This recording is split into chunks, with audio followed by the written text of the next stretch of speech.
Sallallahu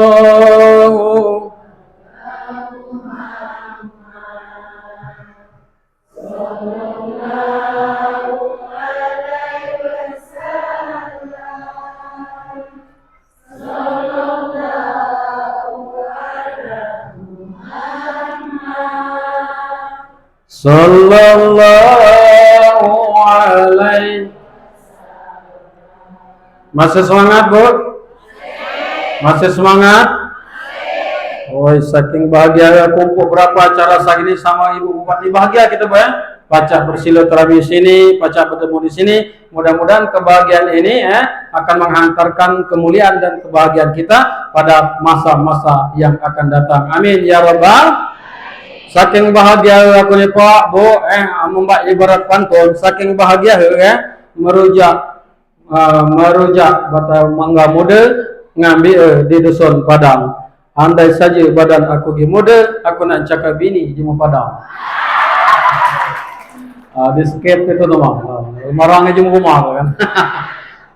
Kita lanjut dikit lagi ya ngaji. Nah, yang kedua, cara menjaga kesempurnaan dalam kehidupan kita di samping kita sholat tadi. Ya, kita harus menyempurnakan ibadah kita tadi, harus ada ilmu. Maka bagi orang yang beriman diwajibkan untuk menuntut ilmu fid dunia wal akhirah. Man arada dunia fa'alaihi bil ilmu, wa man arada al akhirah fa'alaihi bil ilmi, wa man aradahuma fa'alaihi bil ilmi. Barang siapa yang ingin bahagia, yang ingin sukses dunia, maka dia harus punya ilmu. Barang siapa yang ingin bahagia dan sukses akhirat, dia pun harus punya ilmu. Dan barang siapa yang ingin bahagia kedua-duanya, maka harus punya ilmu. Maka kita dituntut untuk menuntut ilmu. Maka kata Imam Al-Ghazali, manusia itu yang dituntun cuma dua.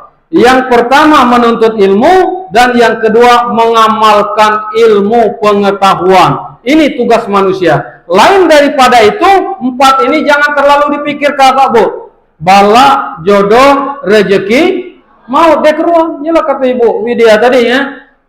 Tahun kebile waktu pilihan di dukung bursa. Ini dukung bursa. Ngapa? Inilah perjalanan kehidupan manusia. Dia tahu kita. Bala, jodoh, rezeki, maut. Bala, siapa keruankannya Bu? Dia keruan kita. Di mana pada bala itu terjadi? Maka bala itu akan menjadi, yaitu nilai pahala yang besar ketika ada ilmu. Suatu contoh misalnya, tegesor, tekapak, tekanjak, apa lagi? Tegigit. Bagaimana maka jadi amal ibadah? Harus mengucapkan apa? Astagfirullah. Ini kalau kita di depan ilmunya lah kita galak. Satu tegesor, tegagau dikit, tekanjak dikit, cacar belaut. Dia nilai ibadah dia nilai pahalanya itu sama cacar belaut tadi. Tetapi kalau astagfirullahaladzim, maka itu ya menuntut ilmu dan mengamalkan ilmu pengetahuan. Bala kita didik ruang. Jodoh saya didik ruang jodoh. Ibu dulu bayangkan di laki kamu bayi lagi nyelani bayi lagi. Jangan jujur ke Bu. Jangan jujur ke. Kamu kata pacar nyanyi. Seberat apapun beban derita, hidup bersamamu ku kan. Lama kesak benar tadi. Dia sanggup mencurahkan yang laki tadi kan. Nah, akhirnya dicurahkan di pucuk panggung. Nah, akhirnya sekarang rahimakumullah jodoh kita dek ruang. Ada kadang-kadang jema beza tinggi ala bande kata berpangkat banyak dia sampai kadar luasa dek begini. Banyak Bu. Banyak, kau lagi ganteng, bezak tinggi, berpangkat, bandar banyak, jabatan, pergaulan luas. Dia begini, habis sampai main lagi. Ngapa? Itulah jodoh yang menentukan Allah Subhanahu wa Ta'ala. Ada pula sebaliknya, kecil hitam mengegesam. Gawe ging ojek tula, gombak dia kelah netak, mandi dia kelah, bulu hidung panjang, kumis panjang. Mandi dia kelak, satu ditanyakan lewat di depan kita, ini siapa? Alhamdulillah tat ini bini kuning ketujuh katanya. Celacak celicit berbini saja. Keron nggak celacak celicit? Keron celacak celicit. Betina mbak itulah pula kecil, alak, kayu, berpangkat, segalanya. Banyak pula nih sampai meninggal dunia di dia belah mulaki. Sebaliknya ada pula kecil, pandak, mengesang mandi dia kelak. Rengis pula, perangi karo. Atau ditanya ke, alhamdulillah ini laki kuning 10 katanya. Jika mana lagi laki dengan alamat 9 katanya. Oh ini mangkul juga itu. Celacak celicit. Inilah rahasia Allah, balak, jodoh, rezeki, maut. Rezeki mbak itulah pula dia keruan kita rezeki. Maka benar kata-kata ibu tadi, aku benar kagak benar kata ibu tadi kan. Rezeki ini kita didik keruan, maka kewajiban kita sebagai orang tua kepada anak generasi kita ditanamkan ilmu pengetahuan. Kalau ilmu pengetahuan sudah ada, maka kehidupan itu akan terasa menjadi mudah.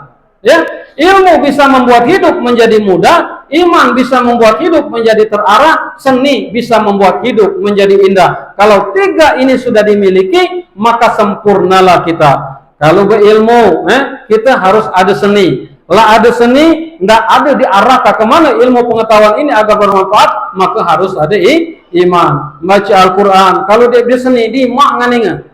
Ya ada deh. Kalau dia bisa seni. Kalau ibu-ibu seni ngaji di sini lo mana? Ngaji berjong, nyala dia deh. Allah eka homo lehon. Ya? Ngaji itu kan pada gitu ya. Pabaserhom bima tadi awat itu gitu harokat itu digalaukannya 6. Bima kontom tak malon. Ini cari kita seni gitu, seni kan? Ngapa? Karena kita ini berjuang. Kalau dalam lagu Pak itu namanya lagu nahawan. Karena lagu itu banyak nahawan, hijaz, ras, soba dan lain sebagainya. Kita ini tak ambil lagi lagu nahawan. Enna lillahi wa enna ilaihi raji'un. Sama bahasa kita masak padang. Masak padang dia bumbu lagi makan tuh. Masak padang ini gitu kan. Ini kalau dengan seni, kalau baca ilmu pengetahuannya indah lagi baca Quran. Auzubillahi minasyaitonirrajim. Kata gitu kan? Bismillahirrahmanirrahim. Meningkat lagi. Ngapa indah? Karena ada ilmu pengetahuan. Ada ilmu pengetahuan. Harus ada ilmu pengetahuan. Nah, di dalam rumah tangga bapak-bapak maka ini jadi ilmu pengetahuan tadi maka indah sakinah mawaddah warahmah. Tidak ada pula ilmunya. Bini gulai jangan dipeletakkan. Isang muda sampai tua dipeletakkan saja. Mana nak bahagia? Gulai ikan dikit banyak laku wahdu. Ini cerita jemu kikir ini loh. Cerita jemu kikir. Gulai seharusnya ditunjui ini dia pantau. Sini kalau dengar. Sini. Ngapain? Oh ikan ini masih hidup katanya. Mana gulai dengan ikan masih hidup nih katanya. Kata bininya barang dia kan ada. Gulai lah digulai ikan masih hidup. Engkau sebut banyak laku wahdu daripada isi. Satu diciduk belagi dia gitu. Ya satu diciduk belagi. Nah, itu ilmu pengetahuan dalam rumah tangga dikit baik. Mantau jima rumah kalau Rasulullah itu kan tambah tua tambah mesra. Oh, ya kan? Ada serius Rasulullah itu mencontohkan tambah tua harus tambah mesra. Ngapa dicontohkan oleh Rasulullah? Ya Humairah, hai istriku, ia kebualu ke abang-abang. Itu maksudnya. Nak mesra, nak tambah tua lagi, tambah mesra lagi, tambah tua lagi, tambah mesra lagi. Sama kamu lo mana bu? Tambah tua, tambah mesra, apa tambah tua, tambah bengkak? Hah? Tambah tua, bengkak. Dikit lagi ya. Tambah tua, tambah mesranya inilah kita nih bu ya. Kita ini kadang-kadang sungkan mengawali kebaikan. Nganeng ceramah, kalau 40 tahun, kalau umur kita 60 tahun, taruhlah kita galak masuk masjid, keruan juga kayak arti ceramah tadi, umur 20 tahun. Artinya 40 tahun. 40 tahun ini Isra Mi'raj 40 kali, Maulud 40 kali, Nuzul Quran 40 kali, dan peringatan-peringatan lain ditambah lagi dengan ngaji, luar biasa banyak. Aja alladzina yastami'una al-qaul fayattabi'una ahsan. Tidak melaksanakannya ngaku gengsi. Allah mengawali kebaikan itu kata indah di dalam rumah tangga itu. Oi, mantau bini saja kadang-kadang isan itu sampai isan muda mainnya masih berdengar pula. Hoi, cukalah lembut dikit kan? Lembut dikit. Mama, apa betul kan? Suka dia kira-kira Pak Kades betul apa nggak kayak rumah? Umi, ya. Nah, aku minta lah hayo itu tidak yakin aku. Ngenian Bu Kades, ngenian Bu.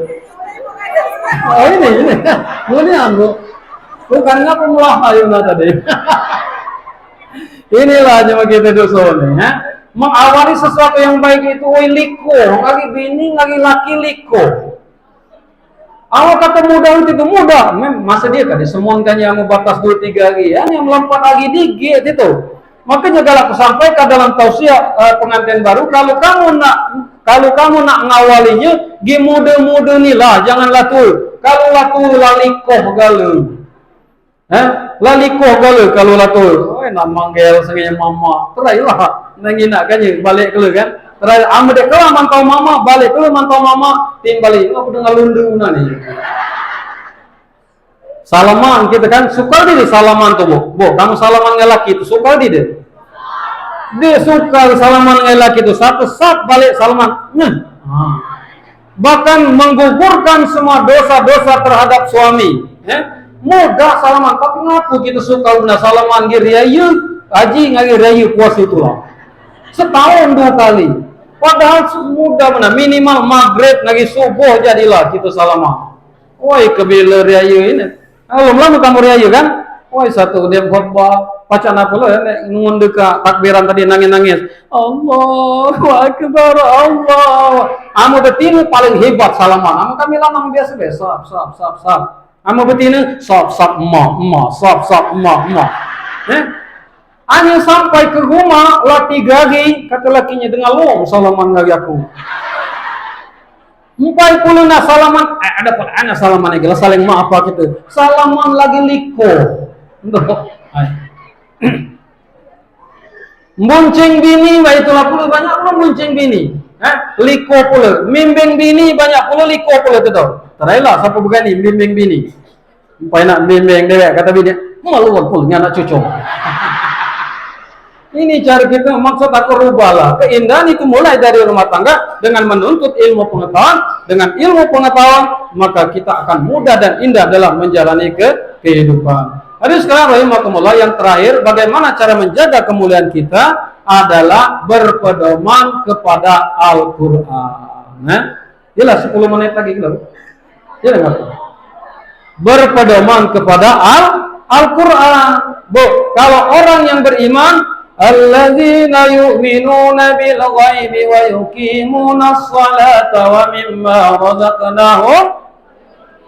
Orang yang beriman itu artinya percaya dengan yang gaib. Apa yang gaib itu? Iman kepada Allah, iman kepada malaikat Allah. Kemudian dilanjutkan lagi iman kepada kitab-kitab Allah yang dibawa oleh Rasulullah sallallahu alaihi wasallam. Agar kita maksimal dalam kehidupan kita melaksanakan perintah Allah, kita harus ada pedoman. Apa pedoman hidup kita? Adalah kitab suci Al-Quran. Maka harga mati bagi orang yang beriman harus dan wajib baca Quran.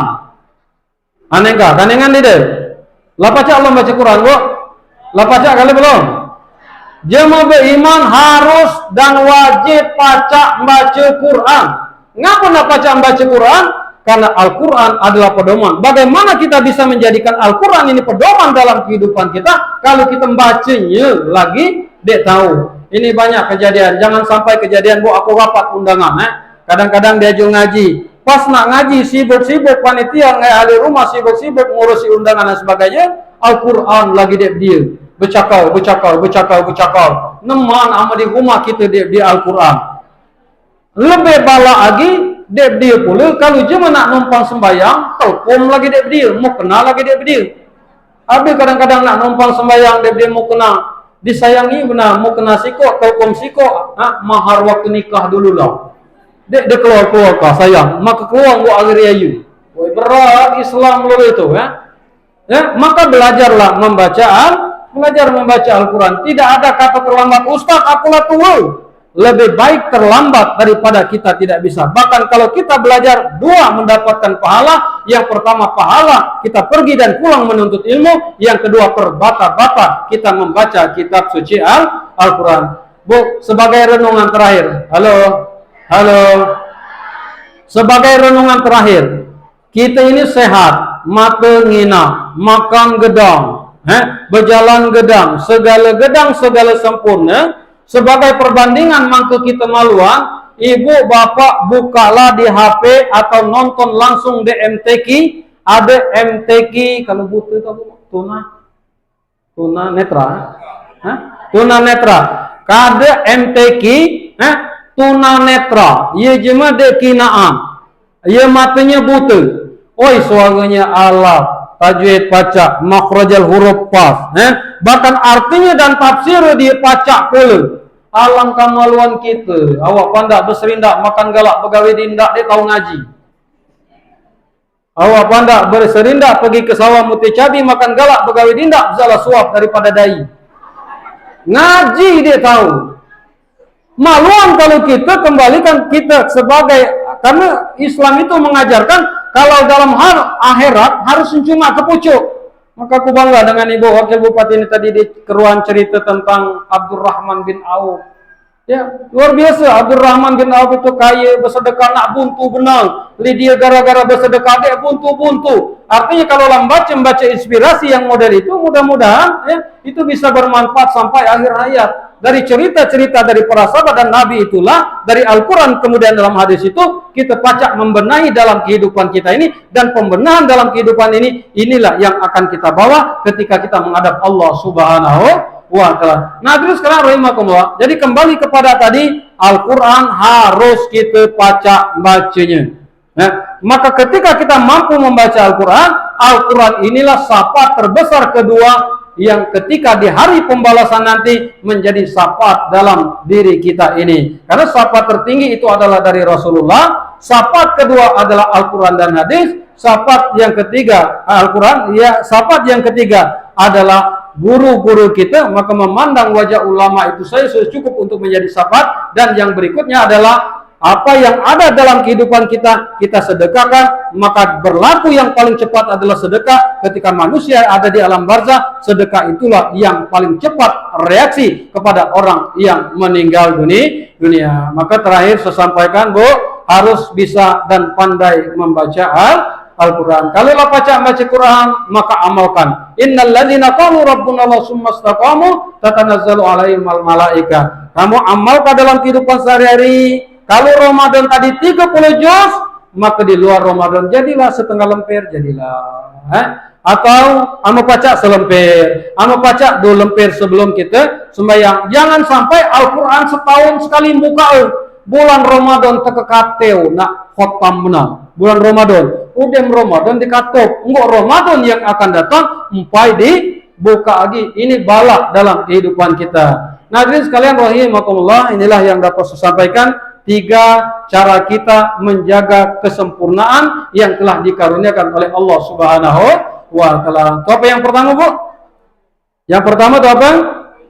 Menjaga kesempurnaan dengan bermuahadah, jangan tinggalkan sholat. Yang kedua, rajin-rajin menuntut ilmu. Dan yang ketiga adalah belajarlah membaca Al-Quran, karena Al-Quran itu adalah pedoman dalam kehidupan kita. Amin ya Rabbal Alamin. Saya kira inilah yang dapat saya sampaikan, karena waktulah yang membatasi kita. Mana agila petang, ibu jauh, aku jauh boleh. Kalau ada sumur di ladang, bolehlah kita menumpang. Kalau kira-kira ceramah kurang panjang, insya Allah di lain waktu kalau ada acara silakan diundang lagi. Amin ya Rabbal Alamin. Nanti ini saya upload di YouTube, nanti silakan kalau nak nonton. Woi, katanya ada ibu wakil bupati di dusun kami dulu.